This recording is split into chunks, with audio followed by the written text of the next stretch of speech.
Sandra Embleton here, like 3:45 in the morning. I was sleeping, I was woken up. So I thought I'd be coming in and writing some entries in my 6th book, but no. So all of a sudden you're making a video. Wow, it doesn't happen too often, but there's been a lot going on and I haven't kept up. It's just been a roller coaster. To stay in the awareness of what's really going on, you need help. You need to eat some fruit. Because this is tough. This is tough because what you're trying to figure out is what's going on. And because we're in Ascension together for the first time, but there's enough intelligent galactic beings here to get this job done. And I am jumping back and forth between my galactic mission in my mind, my purpose for mankind, and what's going on in like leaving and disentangling from the 3D into the 5D, and that we're in Ascension. How does it work? How does it look? Well, I'm in it and I'm observing it, and that's what Ascension is. You have to observe it as it happens. It's a wild ride. It's crazy. I've been on a crazy ride. When I say crazy ride,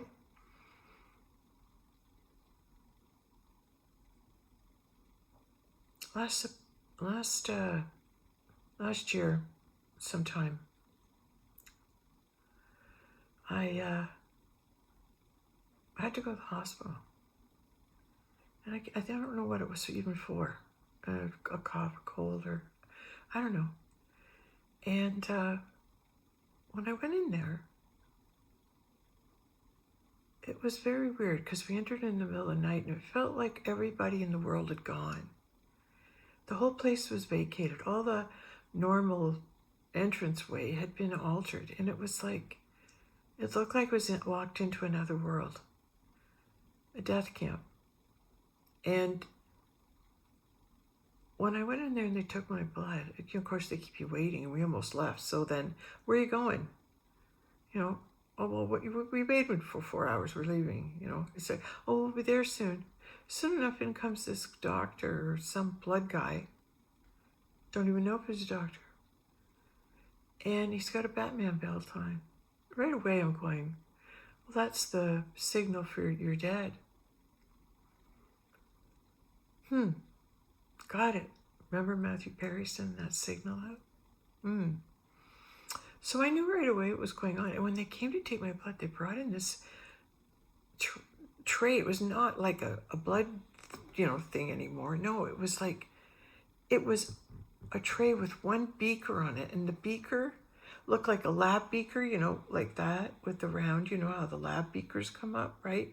But it looked like it was a red beaker, but so much of the red had faded off through time. And it was almost, you could almost see through to the glass and around the whole thing. It looked antique. It looked out of this world. It looked scary, archaic, and it gave me a bad feeling. Then they wanted to take an x-ray. So they come and help me like I'm an old lady. Yoga teacher here, okay. And no, I can do fine. But they were treating me like it, taking my arm, walking me around like I was so old and I needed help. It was a real psychological play, and I noted it. I just wanted to say I observed it. And this is what this is, because you're in the moment, and I'm going to tell you what I've been seeing. I'm observing, I'm making observations, because we're trying to understand what's really happening so we can know what to do about it. Because once you understand what's really going on, you know what to do about it, right? So anyway, I left that. I was fine. And before I left, they showed me an x-ray and said I had to go see a specialist. There was a special bump going down in my heart. So all the things above the line, but I had one going below. And I have to go see a specialist. And as soon as he told me that, I went, well, that's your new heartbeat you're getting. The new heart from the new world. When we make this ascension. That's your new world beat. I wasn't worried at all. Never went to the appointment. Oh, I'm such a rebel. So anyway, so now I'm wondering when they took my blood, what was on that? Because I went from absolute perfect health to watching myself like it was like I was rapid aging. And I'd see myself in the mirror and I'd look pretty young. But then I'd see myself standing in the mirror beside my daughter and I looked old. And I'd look in the mirror and go, who is that? Who? Look how old I am all of a sudden. And I found maybe my reflection that I see of me in the mirror is the beauty within and the youthfulness. And that's what I see. But if someone sees you as old and decaying, when they see you in the mirror, you have a different image to them. And that could determine age. So that's why there's so much about women and age. How old are you? Because I want to know what picture to paint of you. My soul's eternal. How old I'm in the physical realm. They want to age you. So they want your age. They judge you by your age. Like there's a discount age on wisdom. That's the psyop. There's a discount age. Oh, once you reach a certain age, no one's going to listen to you. Oh my God, what do you know? You're so, out of it. You're so detached. You don't know. You don't even know my dog. Stupid hotel manager. God, one of my favorite movies. Okay, so this was just the weirdest thing. So 2 years ago, I knew I had like a bowel obstruction or something in my gut because it was sore. And so I went to the doctor and I have to have x-rays, blah, blah, blah. But you can't have, I said, I don't want any dye. I won't do those tests with the dye. It doesn't feel right. And I have a food allergy. So don't do that, So anyway, I go for the x-rays. It comes back. I go into her office. She goes, oh my God, this is bad. This is really bad. And I go, what? She runs out of her office. And she just sits there and she makes this appointment and whatever. And she said, okay, we'll see you. We'll be in touch. And I'm left there going, what? And before she leaves, she whispers over and says to me, who knows, maybe you'll get a colonoscopy bag. She whispered it in my ear. That scared me like 6 ways to Sunday. In other words, like, how dare you whisper such a negative in my ear? How dare you plant such a negative seed? But it was planted, right? But I had the awareness, and I realized at that moment, if that were to ever transpire, I want to live as much as I can while I feel good and while I'm me, without any interference, right? Just remind me to tell the story out loud that in my womb, I carry the planet, the new earth, and all the planets. The earth is deep buried within my womb, and I'm about to give birth to the new earth.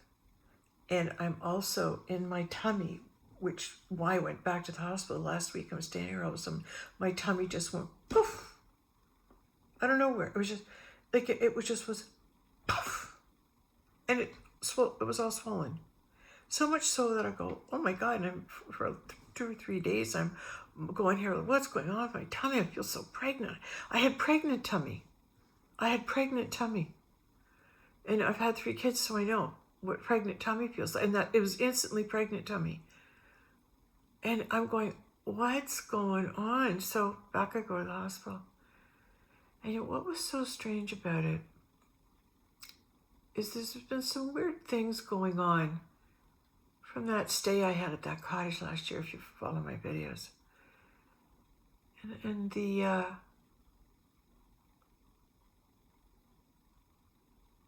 people of the black and white checkers,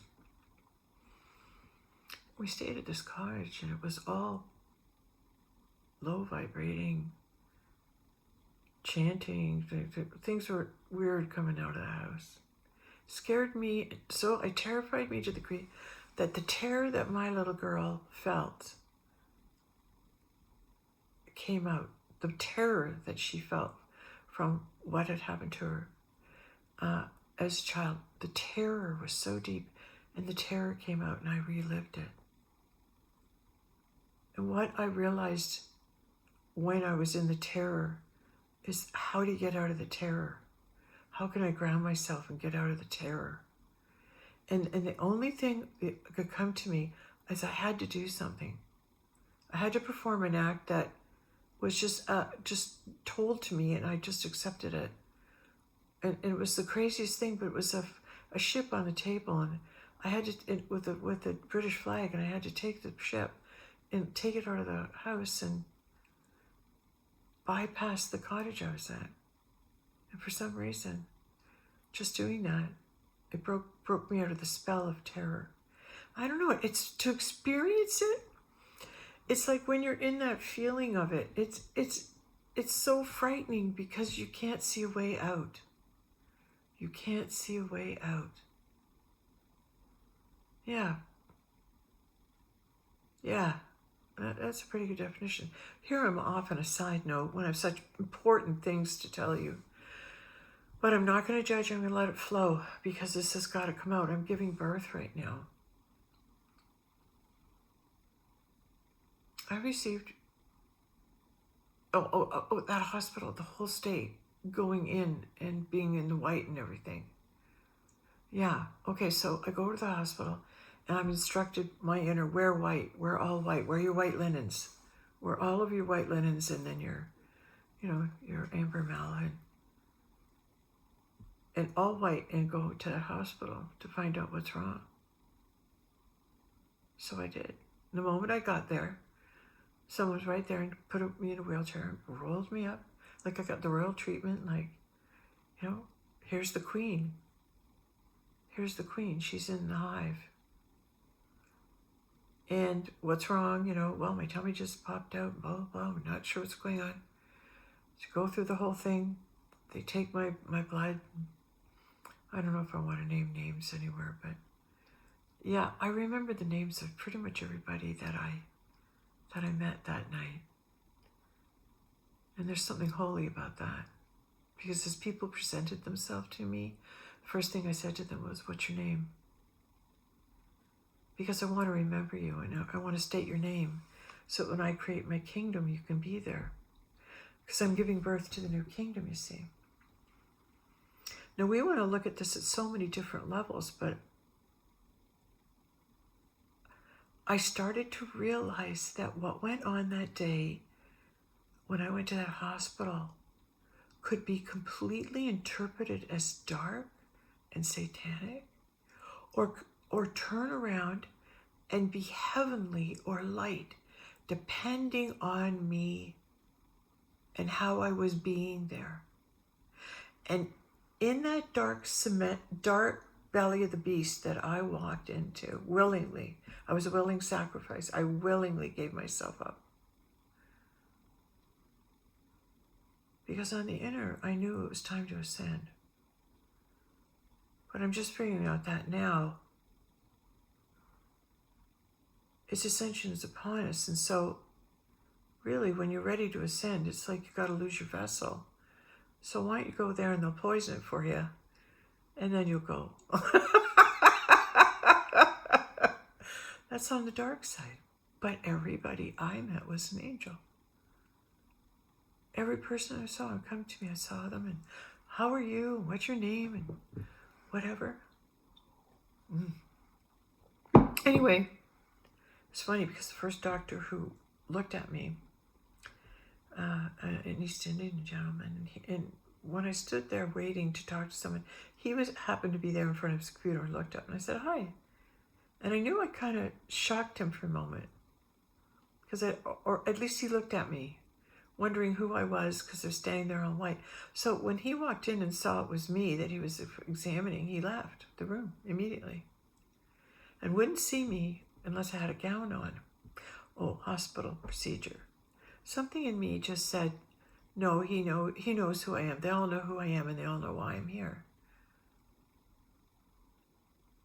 This is my cross. I'm going to the cross. I'm sacrificing my life by entering into this place, and willingly and knowingly, to observe and see what has brought me there, to see what's going on.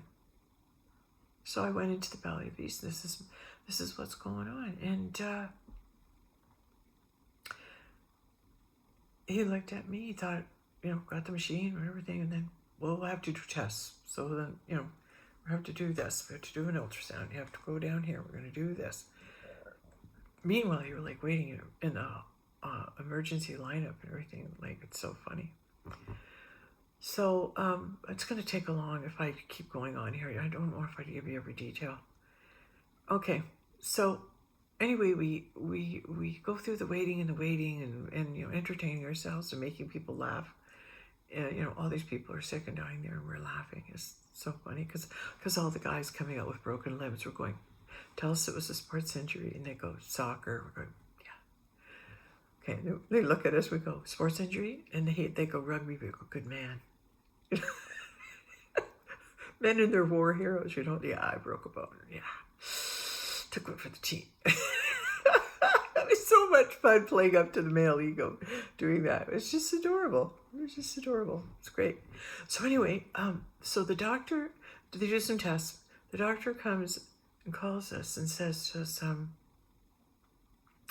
here, I want to talk to you and your husband. This is this East Indian fellow. I could tell he had a good soul. I felt like he was in a nightmare and he couldn't get out. That's how I felt. So anyway, he walks us into this room, which we learned out, it's a bad news room.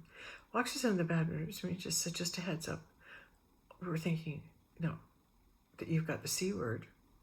And I just want to give you a heads up before the other doctor gets to you.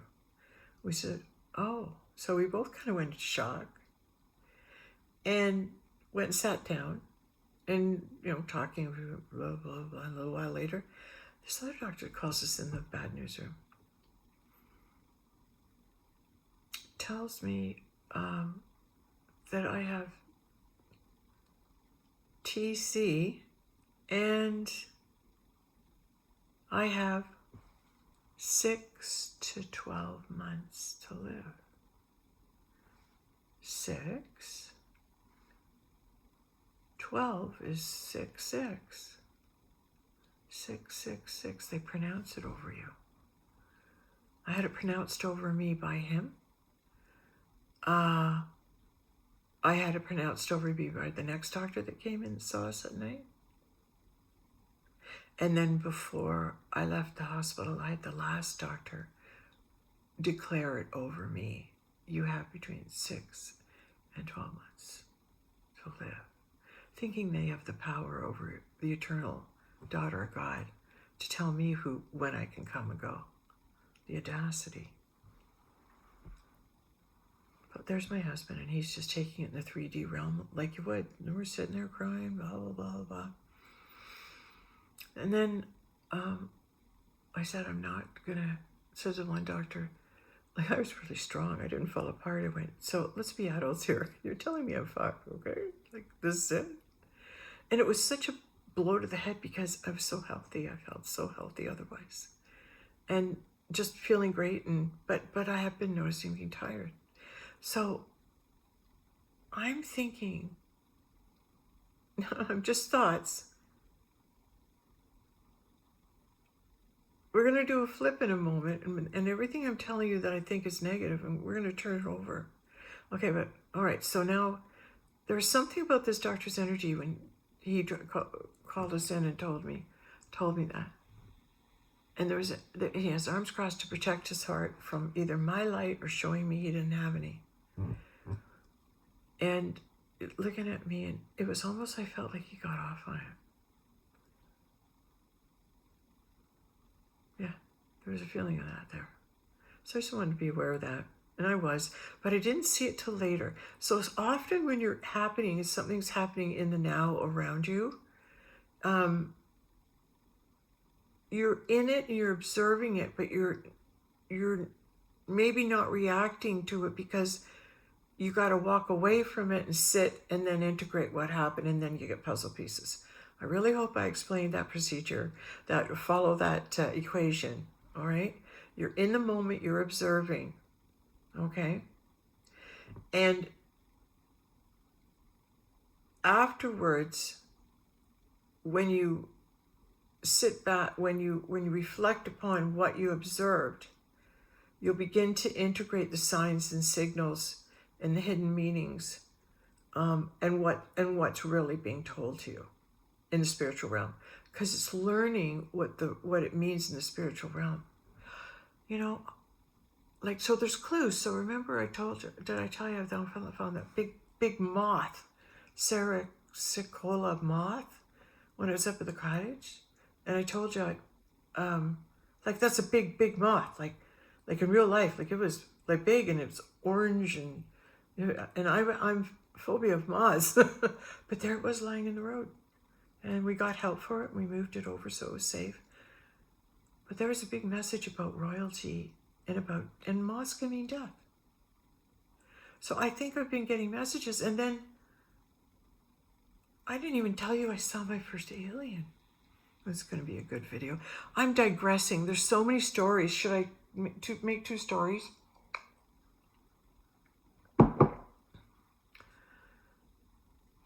I'm asking. You're giving them puzzle pieces. Come back to the alien, because I saw my first alien. Like I saw it holographically. Okay, so now I'm in this room, and and then they leave us, so they leave you alone there, and you're crying, blah, blah, because my husband's a mess. And I was a mess and everything. And I went right into it. I went right into the emotion of it. I felt it. I felt the emotion of what was happening. But at no time did I ever think it was correct. Do you know what I mean? I was crying with my husband and comforting him. But for me, it was, all I kept hearing, I just have to sit back and think about this. I know what's going on. I'm watching it. I just have to sit back and think about this. You know, I kept reserving. I kept observing. Okay. And I was proud of myself because I kept observing what was going on. So anyway, they kept me there. And then finally they send this woman in who's in charge of admitting. And I was told, you know, if they're going to admit you, you have to make sure you say you don't want anything put into you that you're not supposed to. And it's half dark and everything, right? It's all dark. And I just, in full trust, I signed it. Right? In full trust, I signed it. And then, like the innocence of a child. So I have that lovely quality about me, this innocence of a child. She's in wonderment, and she's believing everybody is good. And anything that comes to her is okay because God brought it to her. And she can say yes to it because she's safe. When they went and took my x-rays and put the dye into me, right? As I'm watching them, like, you know, as they moved me into the CAT scan thing, and the dye went rushing through me, immediately saw Christ. I saw Christ immediately stand there and take the dye instead of me. Well, I felt warmth in my body and all, but the damage of it, he immediately took it. And then they called me back for a second one. Why don't you do my heart? Again with the dye, second time, right?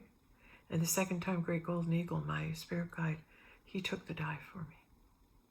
Just listen to the name of it. We're going to insert some dye into you. I said, really?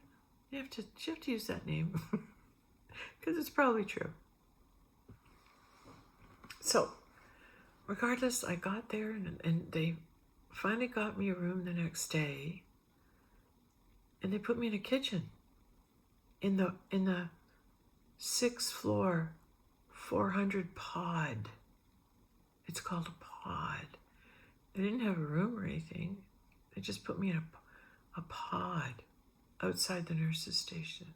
And when they wheeled me in, just put a bed in, and inside it was a kitchen with chairs in it and couches and stuff.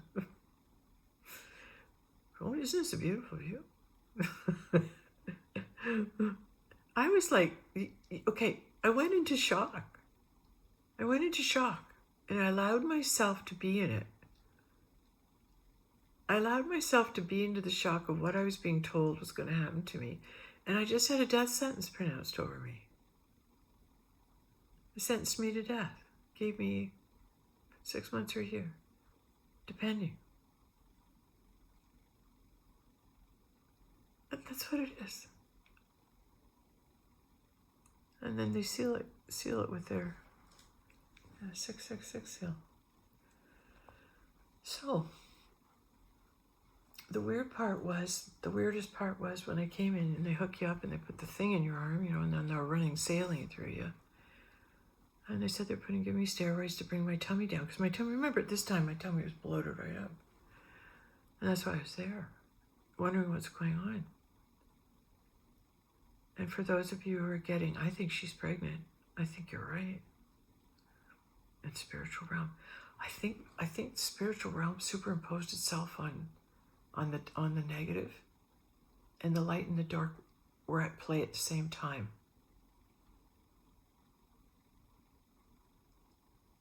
I believe the dark and the light were at play at the same time. They're all both happening. The lower vibrational outcome and the higher vibrational outcome were playing out at the same time. I just kept having that feeling, right? And the feeling was, how can I so easily see this as a bad thing? And why am I meeting angels?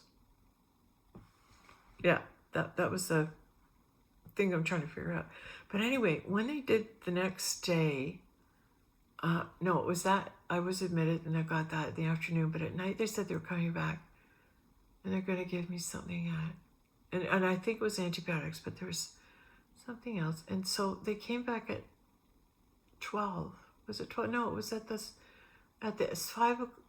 8 o'clock one they put it in. I think it's important I remember the time. Yeah, because when they put it in, I looked up at what was going to be going in me, right? Well, what's that? I always ask questions. And I'm thinking, this is your antibiotic, she said, whatever. I said, well, what's that little red vial? There was a little red vial for some reason at the top. And it was dark, it was dark red.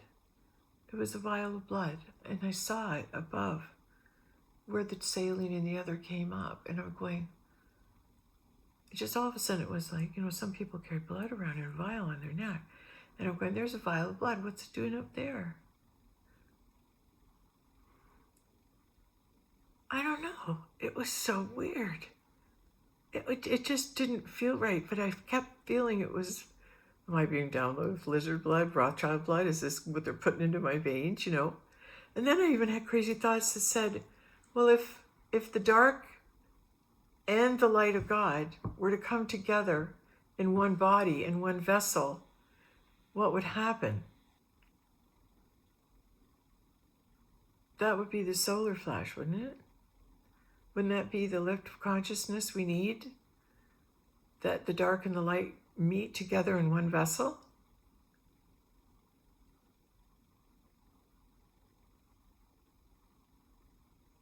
So I'm walking both worlds.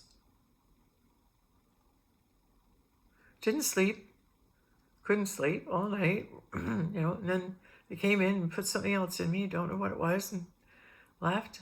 And then the next day when I got up, I thought I feel great. I felt really, really good. I started getting dressed. And I got dressed. I just wanted to make myself feel good. And the doctor who had seen me when I came in the day before told me he wanted me to stay for the weekend and that you're going to take some fluid out of my tummy on the Monday. And then I'm going, oh, well, I don't know. I said, okay, I'll think about it. And then I got up there and I was so uncomfortable being in the kitchen. I went to the nurse's station and said, I want to go home. Everything's hard as a rock here. Everything you said is hard as a rock. I want to go home. So anyway, then, sorry, just take your time listening to this. If it's too much, take a break. But it's pretty fascinating because I'm going to tie it all together. So I'm just letting you hear the clues. This is what's going on. Okay, so I'm giving you clues as best I can. So I'm thinking, when I get up Friday morning and I'm starting to feel good, maybe I should stay for the weekend and do what he said. So she says, so I go in and I get dressed and I go put my makeup on and I look really great and I'm wearing all black. All black. And she said, oh, are you going home today? And I said, no, I think I'm going to stay the weekend, like, Dr. So-and-so said. And she said, okay, well, you better wait and speak to him. I go, okay. So I am in my room most of the day because I don't want to go very far because he's going to come any minute. And then, 2 o'clock. And then the whole story changed. It was, oh, well, we're sending you home. We don't want you here. You don't want any Hiroshima therapy, and so we're letting you go, and we'll line up things you can come in next week to get fluid out of your tummy because it might be really big by then, and but basically, we'll follow up with this, but we have to go take this out, and if the fluid comes out and it's negative, then we have to do a biopsy, like that. I'm going, listening to this. If the fluid comes out negative, well, if the fluid comes out negative at any time, isn't that a good thing? When it's not positive for problem, it's a negative. I didn't understand what he was really saying. But, in other words, you can't go in the palliative care program if you don't do this. We have to go through our procedures, or we're not going to give you this. That was that kind of feeling, right? So anyway, in the meantime, here's my family, like falling apart, just falling apart, right? Me too, because I'm sad about them. I'm not scared or anything. I'm just sad about, I feel bad that they're going through this, and that I put them through this, right? You feel like, oh no, I didn't mean this to happen. Roller coaster ride, and we're on it. And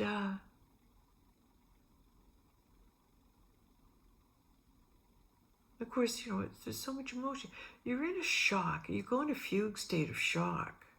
There must be something about the body that's either going to accept it at that point or reject it. You must go into a state of shock. And in that state of shock, I think you have some time in there where you have to accept it or reject it. Because I rejected it immediately because it didn't fit. And then I went and called other people who are healers and friends of mine. Did you at one time put your hands on me or get any vibe from me that it was the C word? No, never. Me neither. Never. So it was a shock because that was never going to happen to me. And maybe it hasn't, but if they can't create, they need you to create. And if they put you in a fear state, you'll create the worst outcome for yourself. You'll kill yourself.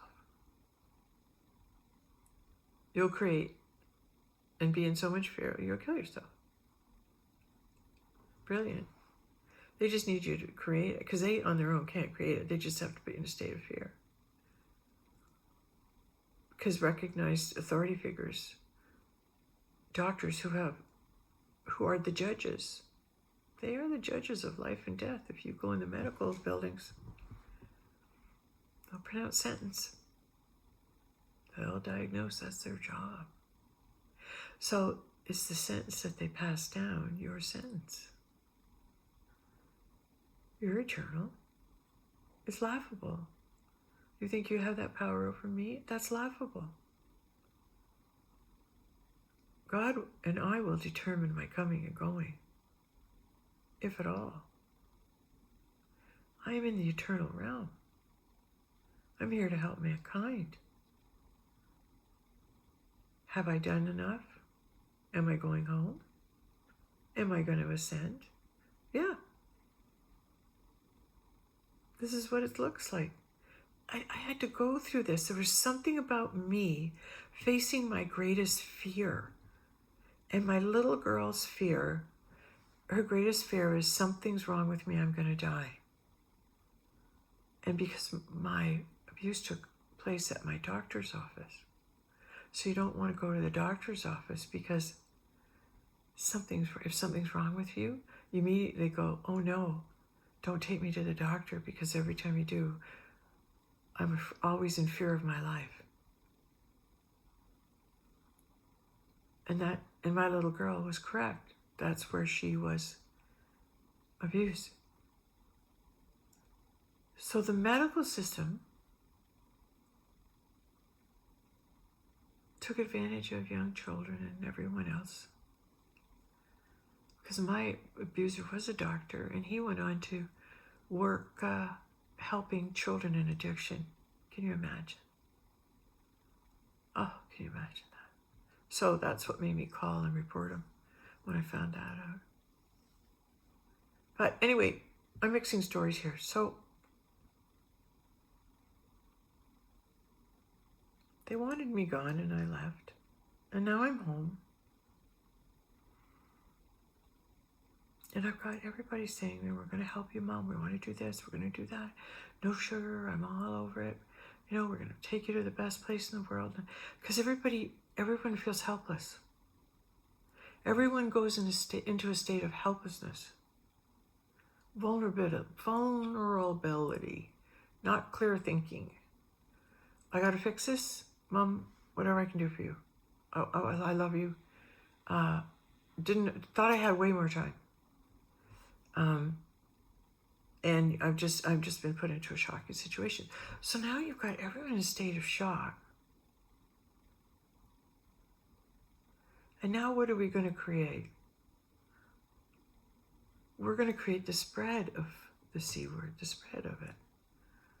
That's how C spreads in people's thoughts. Because as soon as one person thinks it and tells another, then they'll think it, tells another and they'll think it. Oh, have you heard about so-and-so? Yeah, she's got. And then they create that ending for you. That's why I didn't want anyone to know or tell anybody. But, you know, the kids have to tell their friends. They're all in shock. They need support.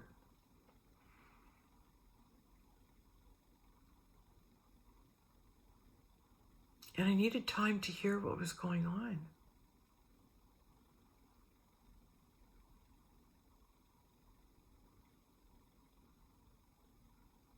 You see,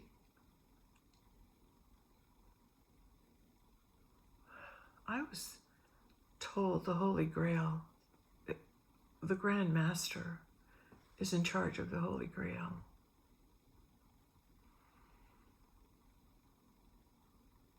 And if the Grand Master is of the black and white check variety,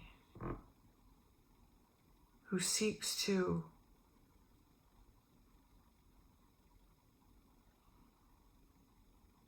have power over the Grail, God, is the Antichrist, because he's not for God, he's against it. He wants the power, doesn't want God to have the power.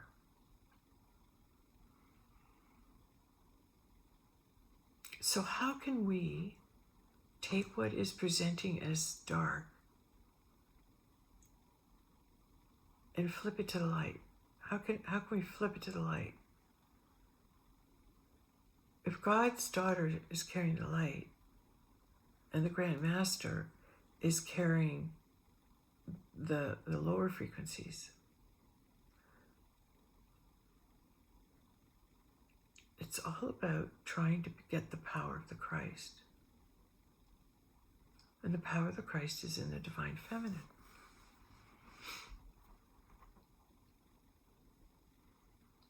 She's his power, and he's her power.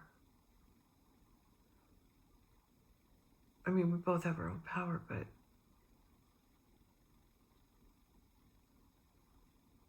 this is spiritual warfare.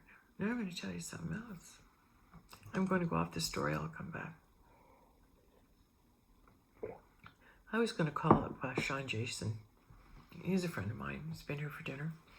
Comes up with a great idea and creates the druthers. Talk about beautiful. This guy signed the Book of the 500. God's been with him ever since. Anyway, I have a truth bomb that will take down the black and white checker club. Do you know that Christ returned and found out who he was through my confession of it, unknowingly and blindingly, like a naive child, told somebody and let them record it, told somebody who was in a lizard authority figure,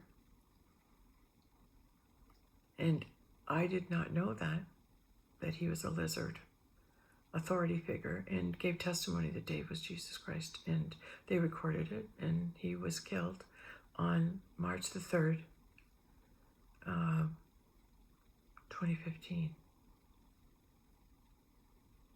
Third month, 22nd, sorry. March the 3rd is his birthday, 1963. Christ came in the vibrational frequency of divine miraculous consciousness at 963. He was born in 1963, and his birthday was March 3rd, third day, Pisces, third day, third month. That was his birthday, and his leaving day was March, like third month, the 22nd. Okay, 322. And before he died, he was witnessed by Dave's friend as coming in through a window and trying to hammer him and kill him. And you see, he set this man who's trying to kill Dave, who's a high lizard. He set the opposite of Osiris. And this Osiris set war between brothers for power, the light versus the dark. Dave told me 4 days before he died that he had to go away for a while, something he had to do. So he already told me he was leaving. But they took him. They took your Savior. He already came back for you. He already came back to be here with you. And I feel so guilty, like through my big mouth. But it's all meant to be. It's all meant to be. But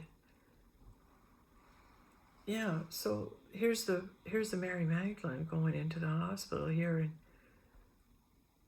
2025, 10 years after. Mary Magdalene Day is coming up July 22nd. So March 22nd and July 22nd. And if indeed anything was amiss at the hospital,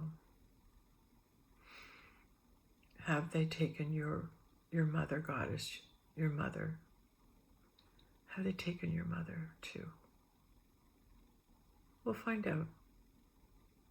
We'll find out. Either way, there is no fear. You know why? I want to find out what happens too.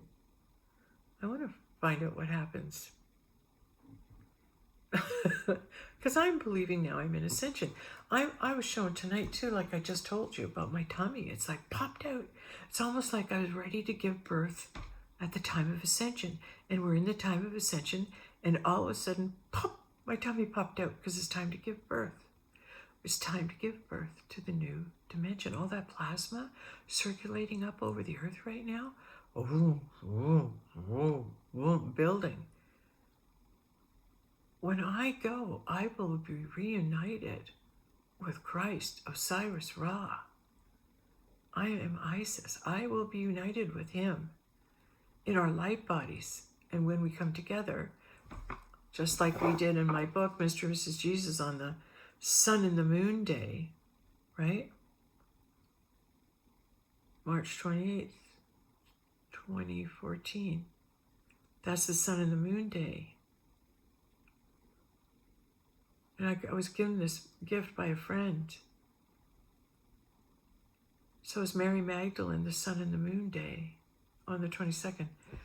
let's find out. All I can say is that if I do go, it's because I've chosen and worked hard to this for this ascension to get my, your mastership. And you think your mastership comes when you no longer fear death, but then there's always something else to master.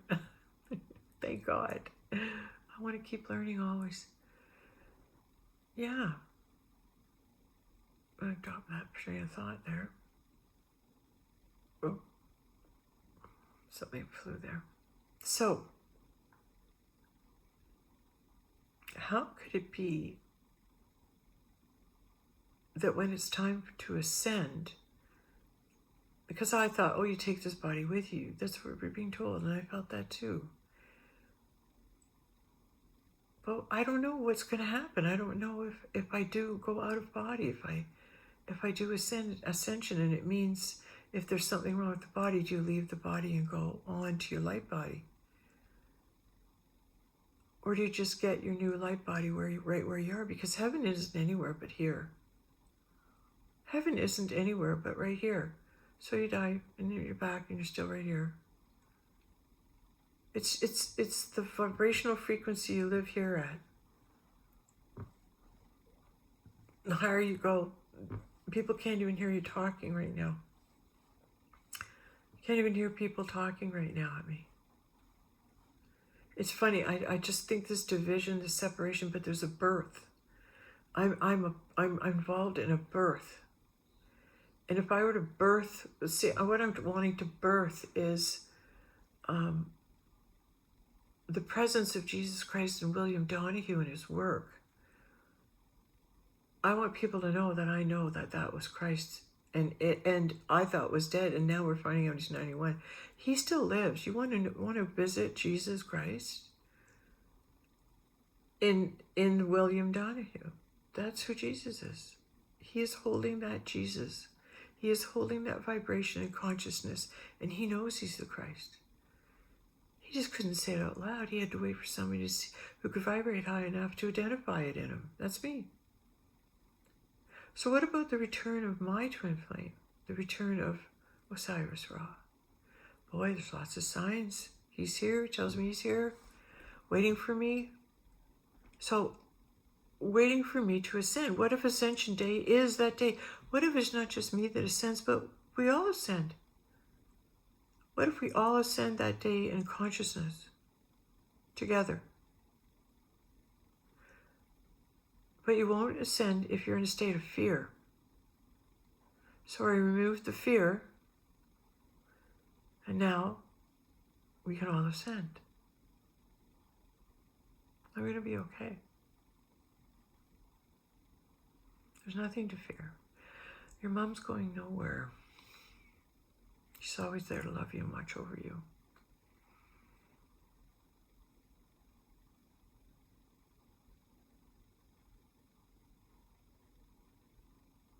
How I've watched myself shift from so worried about myself to, yeah, I want to do this and help everybody. And I'm going to do this and help everybody. And then, and doing that, and then coming into the idea of the one, not just me and I'm so important. And it's like, well, no, you bring a piece and I bring a piece and you bring a piece. And if you don't bring the piece to the table that you brought here, the puzzle's not going to be finished. You'll be holding on to your piece. When we all need your piece, we need you to step up and be that, right?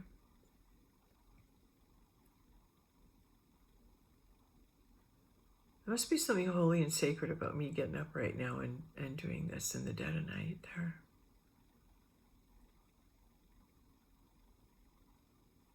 I was thinking I would phone Sean or send him an email and say, look, I want to meet with your editors. I want to meet with all your good journalists. I want to sit down and tell you this whole story top to bottom. And why everybody should be good and mad that we keep getting our saviors murdered. Those who are here to help us and love us and bring their light. Why do we keep killing them off when they come? What's up with that? No wonder anybody from another galaxy wants to come spread love and light. It's a dangerous place.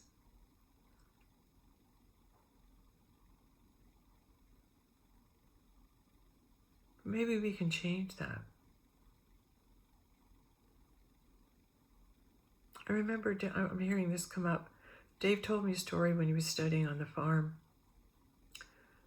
that they would get so high when they were doing their work. They would get so high. They'd be sitting around a table at 2 o'clock in the morning, he said, and he watched as everybody turn into a lizard.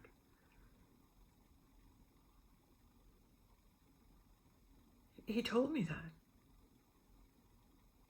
I went, wow. Like, thinking to myself, what'd you do, right? And then he said that there was a landing pad at the back of the property, and they would have spaceships come down. They would have galactic visitors come to this farm where he learned all his mysticism and ended up getting his PhD in metaphysics.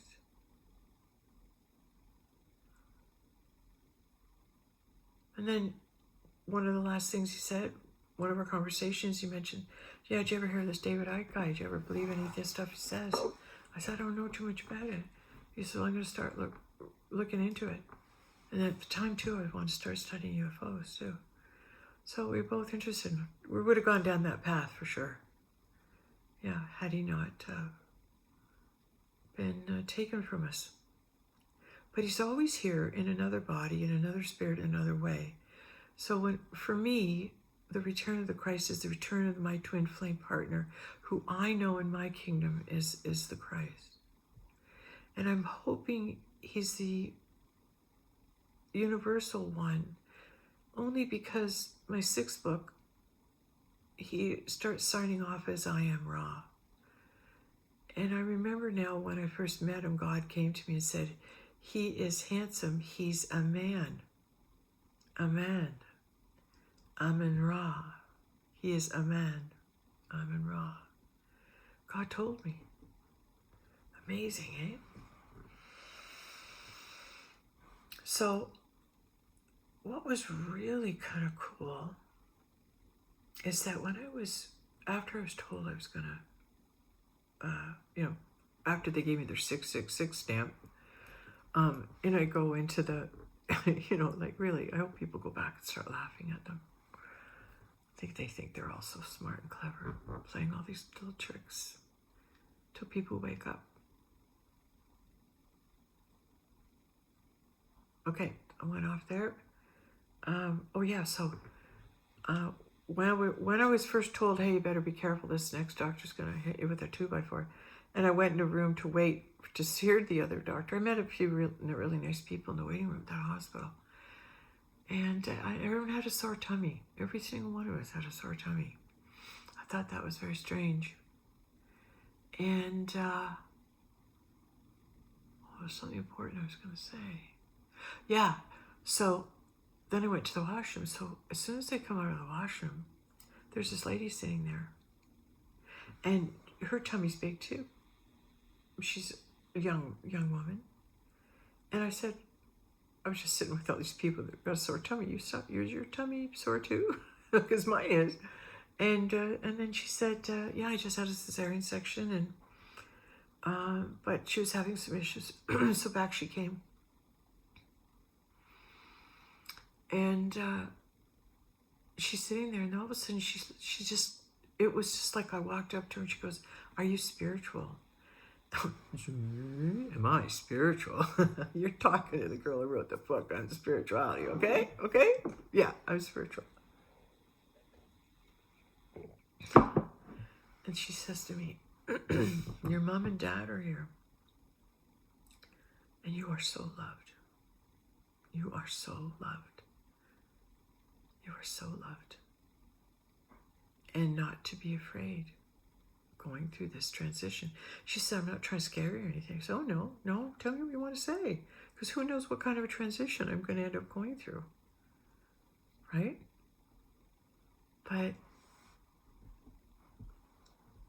it was amazing that I had the affirmation given to me.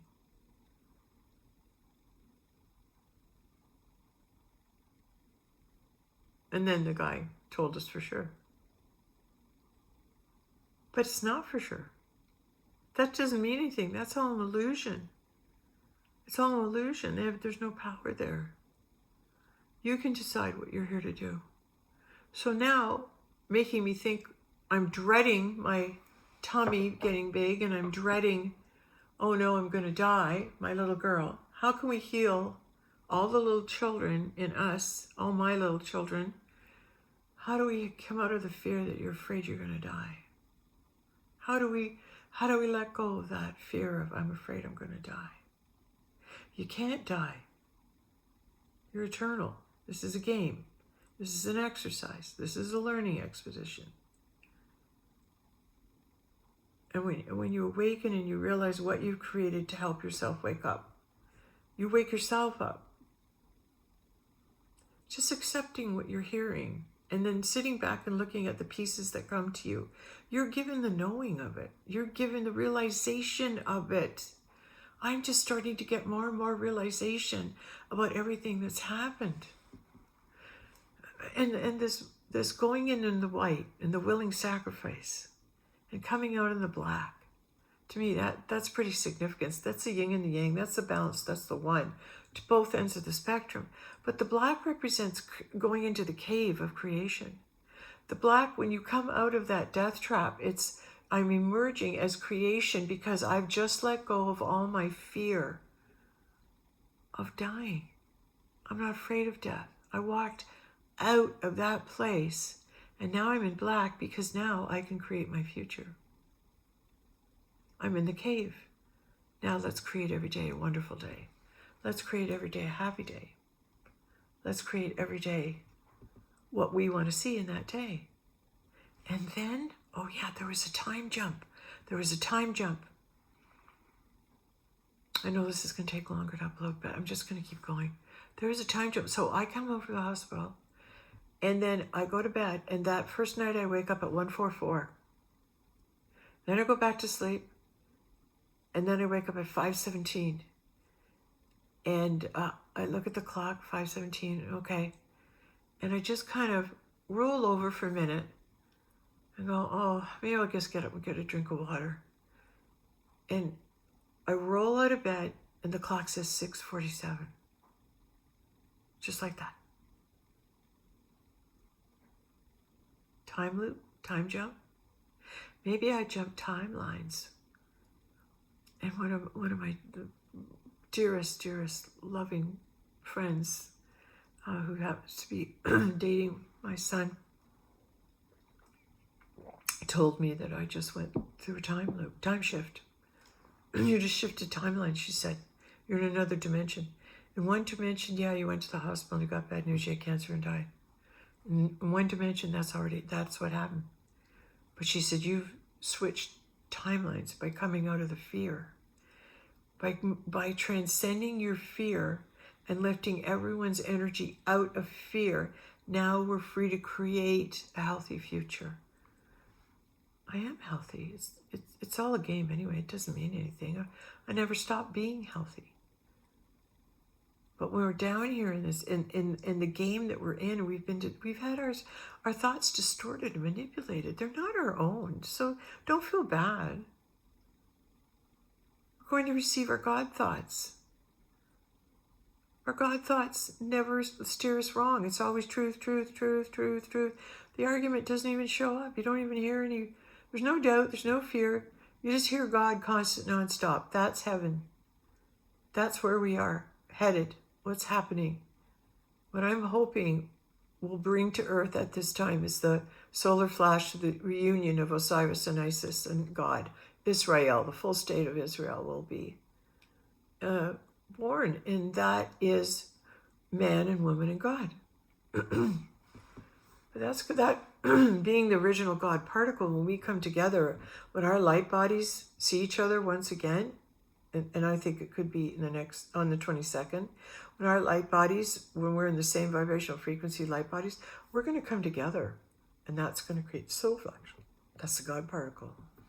And that's going to shift the consciousness. That plasma is there with all the information. And we'll all awaken with it. There. That's my theory. I'm going to stick to it. I find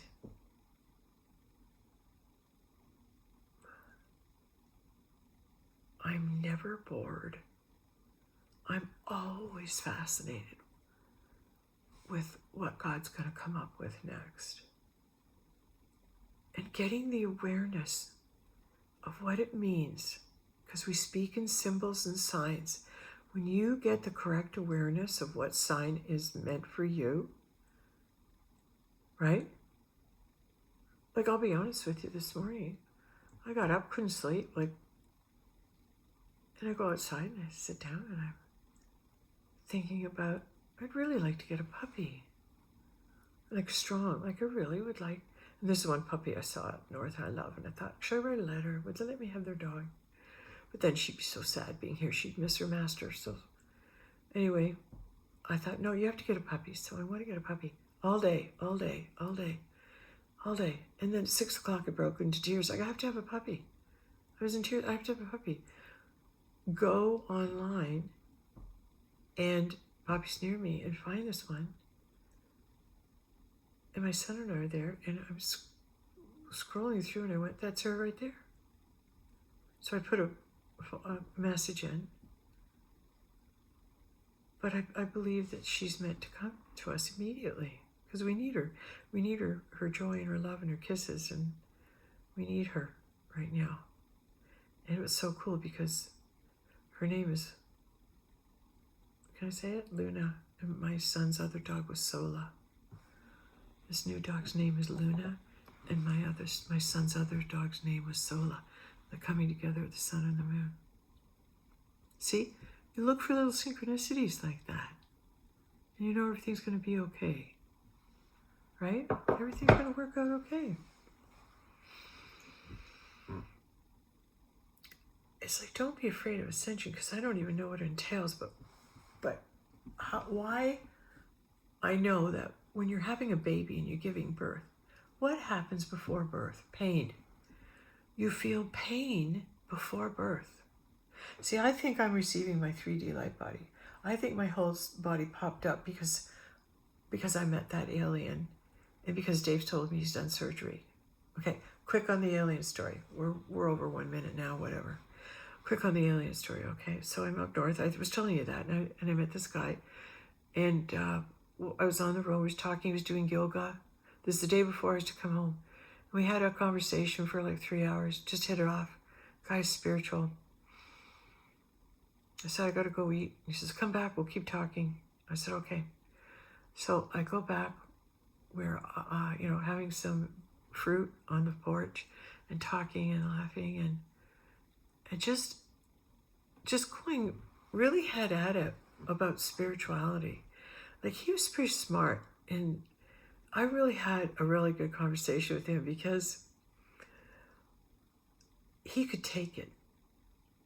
I could just stand and speak truth at him, and he didn't flinch. He just kept taking it. Now, I don't know if in his mind he dismissed me because he didn't know what I was saying, but he kept going on. Anyway, and maybe he knew enough that whatever I said to him, he'd retain in his consciousness. But he wanted to ask so many questions and keep going while he had me here. So anyway, at one point in the conversation, we went inside and he sat there. And because we had some fruit, we were able to go to the higher dimensions. And his face started changing. And there's different people there. And I think Descartes, I kept hearing Descartes was there. I talked to Descartes for a while. He totally came through his body. And he was totally changed. It wasn't him at all. It was this, I kept hearing Descartes. And then that changed. And there was another guy that was there that was kind of wild. And then he changed, and then another person came through him. And at one point I said, just a second, I have to go into meditation for a minute. And I stopped and I just closed my eyes and I breathed. And all of a sudden I see Christ is standing in the living room, and there's 3 red aliens. I saw them, but I saw them in my mind's eye. I saw them. I said, okay, look, there's Christ is here and there's 3 red aliens. Anyway, okay, whatever. And so finished our talk, 2 a.m. I said, walk me home. So he walks me across the court, and we're on our property. And I said, okay, there's a vortex in this tree, and this tree is just so beautiful and magnificent, and it's flowing. And there's a spaceship sitting in this tree over here. And I turned and I looked at him, and he turned into an Indian.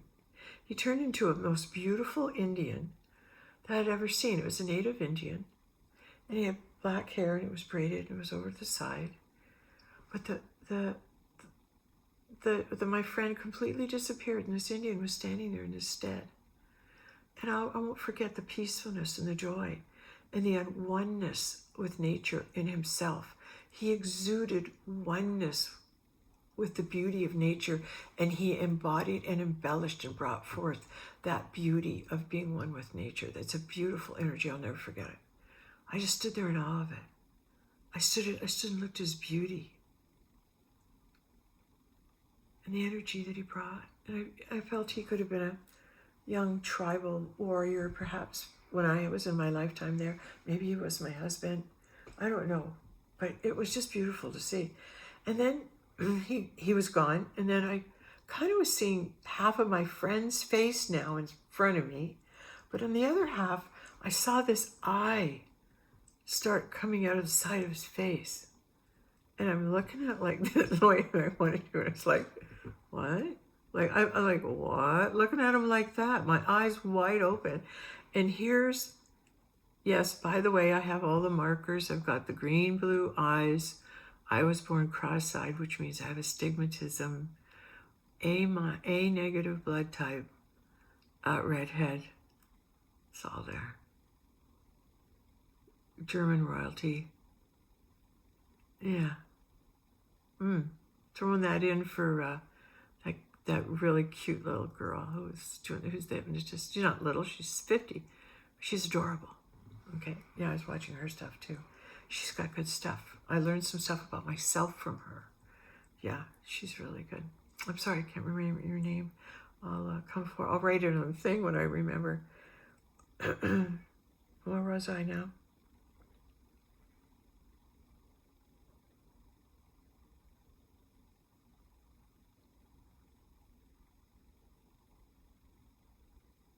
Boy, I really lost it. Oh, yeah. Oh, maybe I shouldn't have said that, but I did. Oh, yeah, so anyway, this eye's coming out of the side of his head, and then all of a sudden the eye started going over here, and then there's another eye, and then the head stepped out, and then the whole side of Dylan's body was this red alien, and he was beautiful. Like it was such beautiful energy, and he just looked right at me, right? And I looked at him and I said, hi. I waved, and there's that childlike innocence, no fear. Like, this is what's happening. Wow, this is so cool, right? And just to see an alien, but it was red. He was red. But it seemed like there was energy, or the matrix numbers all running through his body. And I could see red. It was neon glowing red, but there was almost the white inside of him and the dark in the eyes. And then he went back into my friend, and then all of a sudden it was him again. That was cool. My first alien sighting, really, like observing it, not third eye, actually seeing it, right? If that's true. So, I think all good things are coming. I think that alien brought healing. I think why my tummy's popped out is, like I said, I've got a large mass. They said that's the world, giving birth to a new world and new planets and a new solar system. It's all inside of me. And this birthing process I'm going through is to birth that new world. And I'm physically having to give birth. Like, I look like a pregnant woman with pregnant belly. So what if it's meant to be that way? What if there's nothing wrong at all? What if there is no C? What if they're telling me that? So I'll fear what's happening instead of welcoming it. I'll fear this change in me instead of going, oh my God, I'm giving labor. Come on, mommy, breathe. We're giving birth to the new world, and I'm actually going through the physical birthing pains of it. How cool is that?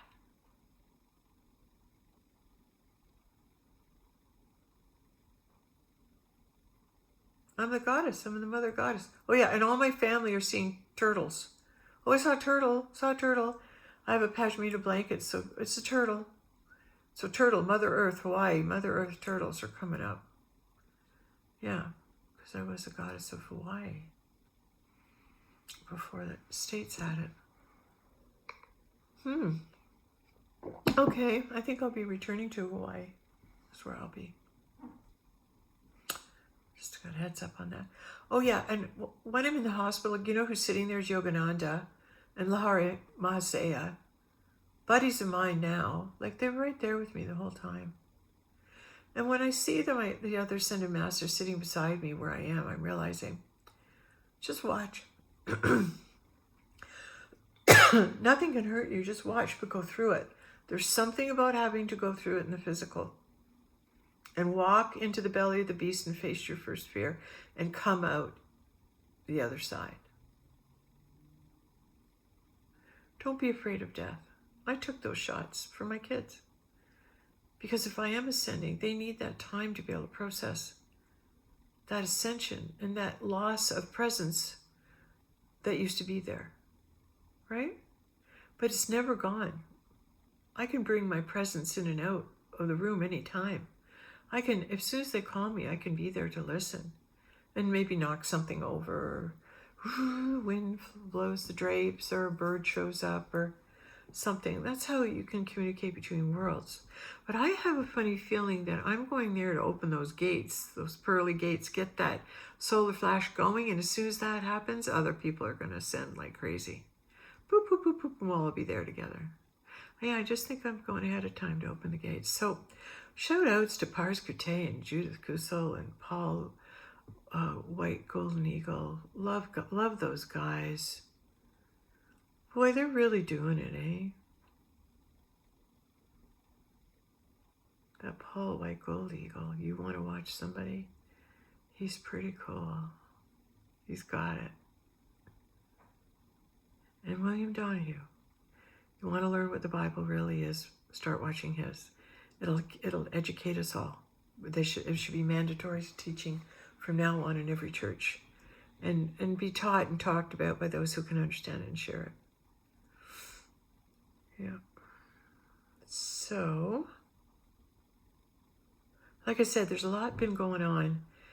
And I did want to make this big presentation and drive up and see Sean and everybody and give them a presentation about the Book of the 500 and how my whole story is all evolved around the second.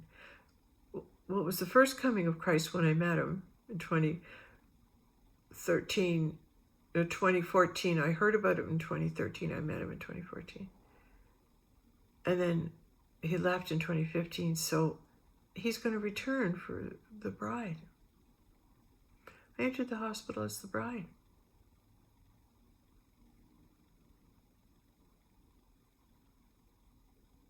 The willing virgin sacrifice, all in white.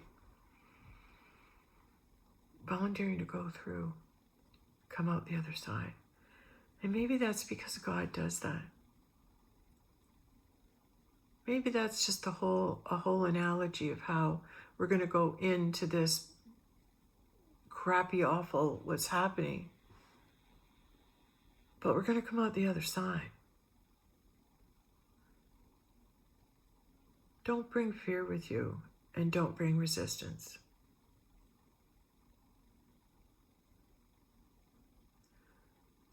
Just watch the ride. It's not real anyway. When you get that, you're just going, oh, so it's not really real? You're just going to show me stuff? Yeah. Don't react. Don't jump in the emotion of it. But I did, you see, when I was in there, I did jump in the emotion of it.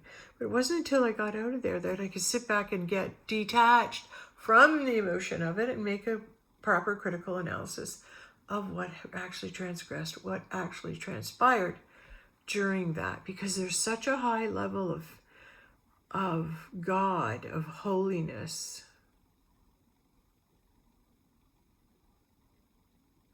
And that's what's going to start coming forward, that realization of God and holiness. That realization of God and holiness.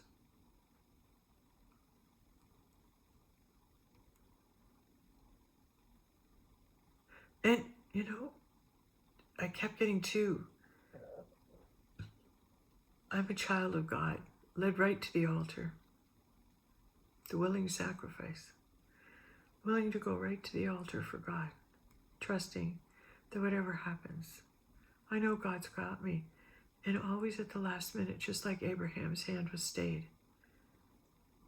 Whatever God's will be, but I'll tell you, his outcome is going to be a hell of a lot better than what I could ever dream of. Our God is great. Our God loves us. He's there for us. He won't abandon us. This is just coming home to him, I think. And we're all going to go our way. It's Ascension.